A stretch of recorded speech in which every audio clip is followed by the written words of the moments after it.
আসসালামু আলাইকুম। সবাই কেমন আছেন? আশা করি সবাই ভালো আছেন। আমার মামু আমার অত্যন্ত ভালোবাসার মানুষ আমার বাড়িতে আসছে।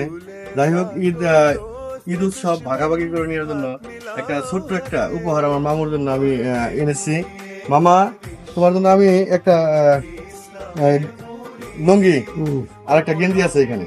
আচ্ছা আচ্ছা তুমি আমাদের জন্য দোয়া করো। বাবা, আমি কইলাম তো তোমার নাকি আমাদের জন্য দোয়া করো। আমরা যেন সবাই ধরো এটা না, আল্লাহ। আমরা যেন সবসময়, আমি যেন সবসময় মানুষের পাশে থাকতে পারি। আমার বাচ্চার জন্য, আমার পরিবারের জন্য, আমার বাপ মায়ের জন্য দোয়া করবা। আর আমি যেন সবসময় সাধারণ মানুষের পাশে থাকতে পারি। হ্যাঁ হ্যাঁ, সাধারণ মানুষের পাশে থাকতে, দশজন মানুষের পাশে থাকতে পারি। কেউ কোনো করার চাইনি। না, আমি রাজনীতি করতে চাই না, আমি রাজনীতি কোনো ব্যক্তি হতে চাই না। আমি মানবিক হয়ে সারা জীবন এই পৃথিবীতে মানে কিছু হয়তো বেঁচে যাই।